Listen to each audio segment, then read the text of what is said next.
karag-karag, welcome back to my vlog. Isang magandang gabi sa inyong lahat. Mula dito sa Lasag City, nalait ako sa mga kaganapan ngayon sa mundo ng beauty pageant dahil sobrang busy talaga ako kanina mga karag-karag. Naglilinis ako ng buong bahay ko.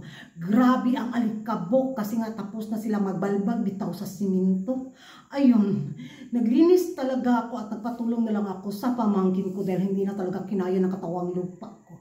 Kahit 17 years ako nagtrabaho sa Middle East bilang katulong, iba na talaga pag may edad ka na, no? Mararamdaman mo na talaga yung sakit ng katawan mo. Kaya kanina masakit na talaga yung baywang ko. Sabi ko sa pamangkin ko, tulungan mo na lang ako. Ayun, natapos din kami sa wakas. Kaya eto na nga ang mga latest kaganapan ngayon sa mundo ng beauty pageant. Kita nyo naman sa ating, gagilak-gilak si Kuragan sa ating menopausal fashion destruction look. Of course! Nung i-check ko ba, pagka hawak ko talaga, unsa man! Ay, di kong kakabawan. Hindi kong kakabaw. So, pag-open ko talaga mga karag-karag sa social media, ay, nakita talaga sa mga budlat kong mata ang kaganapan ng Miss Universe Philippines 2025 doon sa kanilang pina-swimsuit bitaw na kung saan pakakabog ba tayo, di ba? Nakita ko yung mga post ng mga kandidata, yung mga pa-aura nila, yung mga paigwad sa lubot, ay grabe, yung mga bitay-bitay galore, yung mga unsa pa to tapos yung ganoon talaga yung mga pa-post nila. Isa lang talaga yung napansin ko mga karag-karag. Walang halong bias na reaction vlog to. Puti kay silag mga bugan.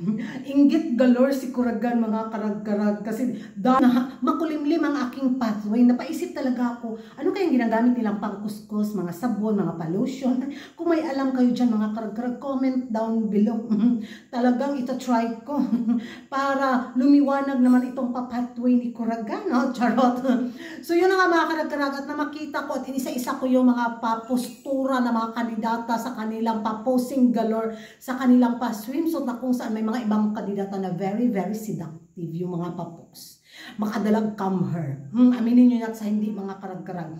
Yung mga pa-post nila mga, ewan ko talaga, pinaigwad jud ang ilang lubot. Di ba? Purmado kaayo, hulmado kaya ang ilang katawan ba? Tapos, yung iba mga kandidata naman, nasubrahan din.